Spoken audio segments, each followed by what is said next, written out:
Labrit everyone. My name is Adrien Michel. I'm working at the European Commission in the unit in charge of energy efficiency financing. And today I will have the pleasure to briefly present what is the EU panorama when it comes to energy renovation of buildings. So it's not only about the money, although it's quite a lot of it, but it's also about the enabling framework that the European Commission has put forward with a number of directives plus initiatives that will allow to increase the level of investments for energy efficiency, hopefully. You probably know what the challenge is, but let me briefly remind it to you. When we have developed an impact assessment for the new to come 2040 climate targets, which include energy efficiency target, we have estimated the investment needs for the energy efficiency sector alone to more than 330 billion euros per year for the current decade, and that would grow up to more than 360 billion per year in the next decade. Clearly, this is one of the largest, if not the largest, identified investment needs within the energy sector. So we can really say that energy efficiency is the main priority for the years to come if we want to succeed in the energy transition. And faced to that, it is hard to estimate the current state of play and the magnitude of investments, because you know that there's a high proportion of private investments that are coming from households, for example, or small industries, and that are not necessarily reported and quantified. But we estimate that there's at least 165 billion euros per year that are missing to achieve our targets. And the more our targets grow, the higher this gap would become. In front of that, what we offer as public money to deploy energy efficiency investments is, of course, not in itself able to fill this gap. But we estimate that, generally speaking, if you pour €1 of public money, approximately that would cover 10 to 20% of the investment needs in the market. And I think that's the main message of my presentation, is that we are offering a number of financing opportunities, but they need to be accompanied not only by member state intervention, but also they must be able to trigger private investment. Just for a short estimate, what we are calculating internally as European support for energy efficiency was until now around 15 billion euros per year in the previous budgetary period, and it has grown up to 25 billion euros per year in the current budgetary period. So you see that we are providing significant amounts of money, and let me just introduce you a few of the schemes that are being offered. Many of these you will probably know. The first set of instruments are the largest funding instruments for energy efficiency, and these are the cohesion funds and the recovery and resilience facility. The cohesion policy funds, they're traditionally the largest fund provider. It's a big chunk of the European budget, and when it comes to energy, we estimate that more than 850 million euros have been dedicated to energy-related investments in the current budgetary period for Latvia, out of which approximately 35 to 40% was for energy efficiency. And that has been estimated for the specific objective of energy efficiency within the cohesion funds, and also the relevant parts of the Just Transition Fund. As I said, this is usually the main fund provider, but what happened is that following the COVID crisis, the European Union decided to put in place a huge recovery and resilience facility, almost 700 billion euros for all member states, to recover from the economic crisis. What was the use of Latvia of these funds for energy? Approximately 500 million euros, which is a little bit less than 25% of the total funding offered to Latvia under the recovery and resilience plan, and more than half of it for energy efficiency categories. So that means that there is really a focus on energy efficiency in Latvia and in other countries as well.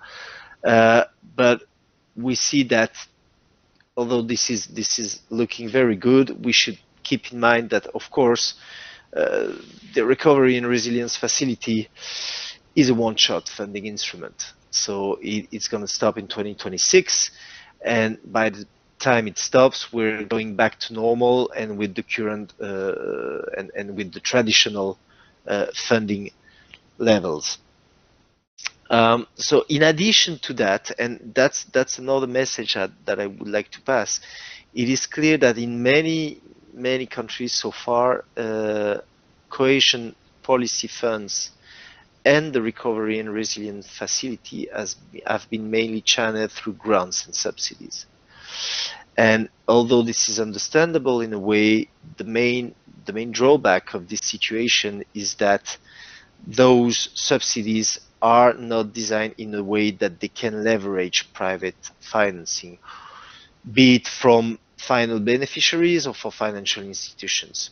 And that puts at stake the sustainability of this instrument over time and their capacity to be replicated in the next periods. So in addition to those main funding providers, we have a number of other instruments which you may know of. One of them is the Life Clean Energy Transition Program, which is endowed with approximately 1 billion euros. And it really addresses the market barriers in specific sectors, including energy, of course. So the projects that are being funded by Life are smaller scale, and they're really meant to change how the market operates fundamentally, and they try to increase the amount of investment mobilized and the way they are financed. So how does it work in practice? It has yearly calls. I give you an example of the distribution of funds for the previous call in 2023. And you can see where energy efficiency can lie in different categories, of course, but one of them being attracting private finance, supporting EU energy policy framework. But for all of these categories, you may have an energy efficiency component. And just for information, the 2024 call just ended. I think it ended yesterday. But then if you wish to participate to the next call, please keep a close eye at the call for tenders and applications that will be launched in the upcoming month. Another program that you may have heard about is the European Technical Assistance Facility for Local Authorities and local actors, ELENA. It has a very long and successful track record. It's one of the oldest funding programs because it was funded in 2009, and is really designed in a way that it maximizes the leverage, because the technical assistance, which is rather project development assistance, is offered to project aggregators at local level. They can be financial institutions, they can be energy agencies, they can be municipalities, you name them. And they have to achieve a certain level, contractually speaking, of leverage. And the observed leverage of the whole program is 32. That means that with the budget that we had from the beginning, 300 million euros, we have managed to leverage almost 10 billion worth of investments. throughout Europe in most of the member states, and Latvia has been pretty active in the run-up of the Elena facility, because we have one completed project from Altum Bank, JEP, that was for SMEs and mid-cap enterprise, and there's a new one ongoing which is called Energo Grant. Also, the Jelgava project that was run by the city of Jelgava, and that was completed as well, and a new project from the Riga Energy Agency. So you can see that there were a significant number of projects, and that for that you could build stock take stock on this successful experience to develop maybe national initiatives, and I will get back to this later on. Let me briefly mention the European Energy Efficiency Fund, which is a different animal because it's not a funding instrument per se, it's an investment fund. So this is where the European Commission is acting as an advised investors and invests directly into projects, private-public partnerships, or funding in ESCOs or in special purpose vehicles in various projects across Europe, and there are a number of projects in Latvia as well. This is interesting because it really follows a market logic, but this is obviously not the main the most common way of operating from the Commission. But I wanted to highlight that too, because I wanted to show that the European Commission is also in some opportunities market oriented. This was the brief overview of the market instruments that we have at our disposal to finance and support energy efficiency investments. But as I said, there's also an enabling framework, and on this we have been quite active, I have to say, in the Commission in the last years, because within the Fit for 55 package, which paves the way of the European Union towards decarbonization by 2050, we had to review and amend the current legislative framework, and this has been done last year and the previous one. And let me start with the newest one, which is the EPBD, the Energy Performance of Building Directive, which was approved, voted, and published in the official journal last year. And it's really focusing on buildings and renovation, which is the topic of today, and really acknowledges the magnitude of the challenges there. And maybe the first challenge is really to understand what we are talking about and to quantify it. And that's always the same issue that has been faced by project sponsors and member states, is how do you calculate the energy savings? How do you quantify them? And this is mandatory in order to monetize them and to acknowledge the benefits that you can take out of this. So basically, there's a very exhaustive list of regulatory and legal measures that are embedded in the directive, but let me focus on only a couple of them. Article 17 being on financial incentives, skills and market barriers. It really, let's say, provides a mandatory benchmark, or let's say a mandatory framework for member states to put in place the right financial incentives. And this is not a should, it's a shall, and it's really the spirit of this. But what is interesting, for example, in articles in the paragraph 7, is that we make a long list of what member states shall be promoting as effective tools, and within that there's a long list of financial instruments. So that goes largely beyond subsidies, so it can be energy efficiency loans, mortgages, energy performance contracting, pay as you save, you name them. I mean, it's really the long list of instruments that are at your disposal. as a member state. And the other key aspect of this article is really the mandatory requirement to be able to measure energy efficiency. That is in paragraph 14, and that can be done through different means, by different means, namely energy audits, and whenever they are not possible or reliable enough, you can also make a comparison of the energy performance certificates before and after the works were conducted. Another article which is extremely important is the deployment of one-stop shops. One-stop shops are defined in the Energy Efficiency Directive, Article 22, but basically they offer a range of services that is relatively broad, and that can go from purely advisory services to also financial engineering, financial structuring to clients, and even direct payment through third-party financing. But what is interesting in the Article 18 is that it gives an obligation to member states to develop one-stop shops at local scale, and for example, it has to be at least one-stop shop per region, or one-stop shop for every 80,000 inhabitants.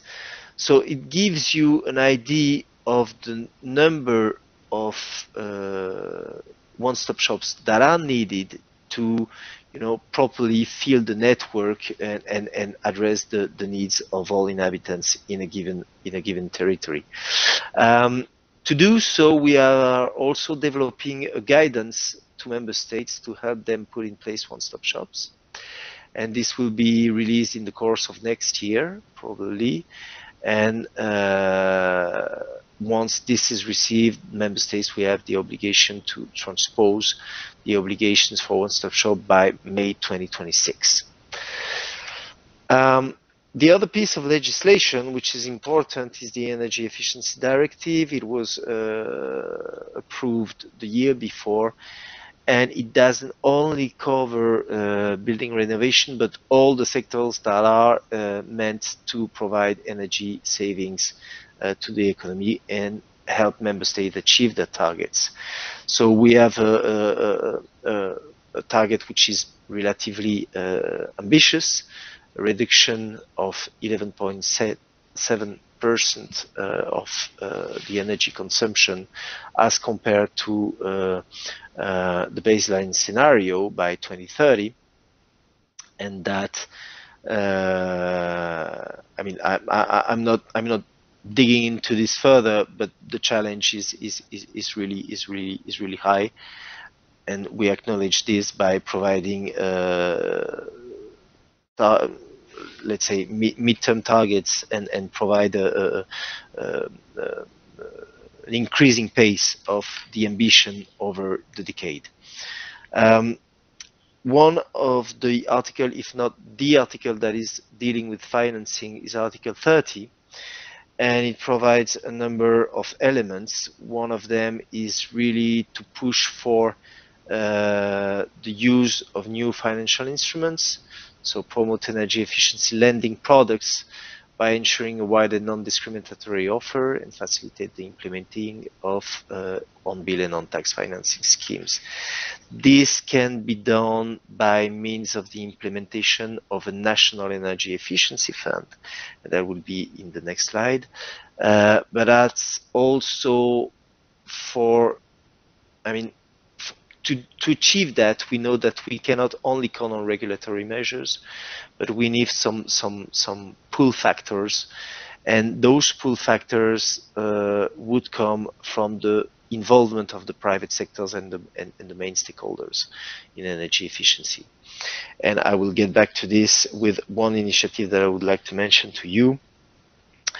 But basically, in the Article 30, keeping to that, there's a number of provisions that also request member states to facilitate the establishment of financing facilities and also of technical assistance facilities, and these are paragraph 1 and 2, and the requirement to create a national energy efficiency fund Well, it's not a strong requirement, it's not an obligation, but it's a very strongly recommended.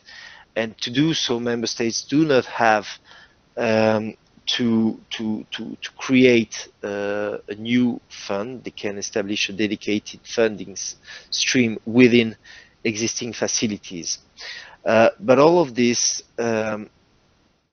lead in something that we are developing together with the EIB is the creation of national LNAs.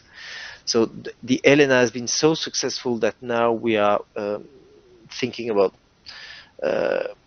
replicating it at member state and local level.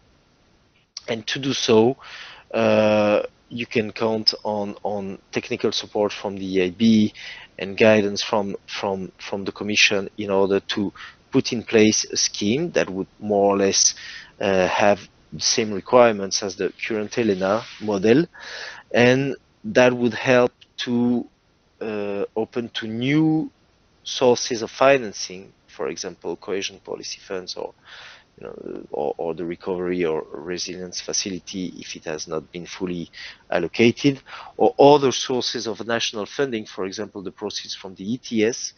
And that would be the basis for creating a project development assistance facility coupled with funding for hard investments. So that would mean in practice the creation of a national energy efficiency fund. The other initiative I was referring to when I presented the Article 30 is the involvement of private stakeholders, and that is being done by thanks to the creation of a European Energy Efficiency Financing Coalition. This is a new initiative. It was agreed and launched in April last year. And what will this coalition consist of? It's a multi-layered approach that involves all the financial institutions that are willing to join. It's on a voluntary basis.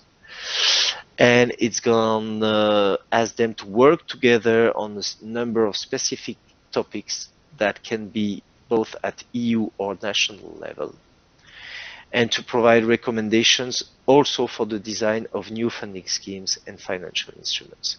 So you can see the three-layered approach, one of them being the top layer, the General Assembly, which would gather the CEOs or the main representatives of the financial institutions, and the member states and the Commission as well.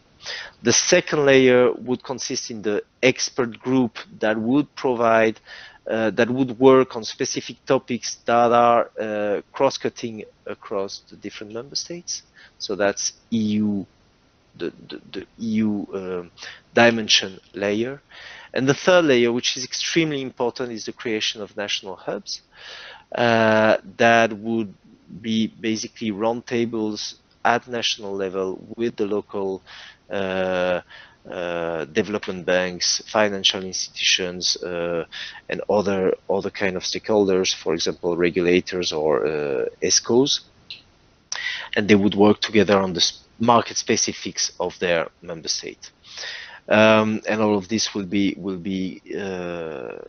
managed and supported by a secretariat. So the good news is that indeed the coalition was launched in April.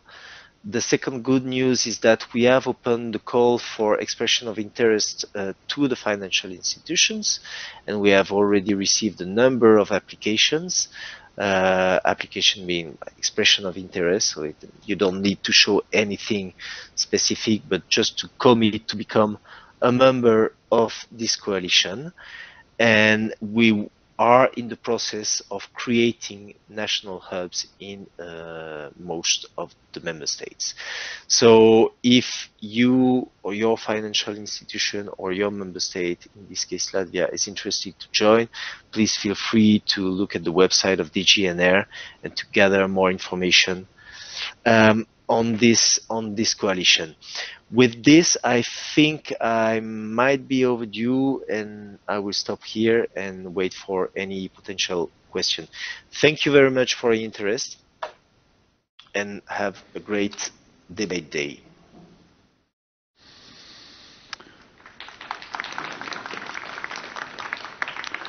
Thank you, Adrian. It's good that we managed to solve the technical issues eventually, and I think it was instrumental that we see your presentation first. But are there any? Do we have any instant questions, any burning questions to Adrian that you would like to ask? In the whole, but if anything will pop up later, we'll make sure that these questions are channeled either to you or your colleagues with the help of somebody here in the hall in Latvia, more than 2,000 kilometers away. So okay, thank you very much for your. Thank you very much for your presentation. I think it's a good overview of what is available on the macro scale, and we have to figure out how to channel those resources down to the micro level.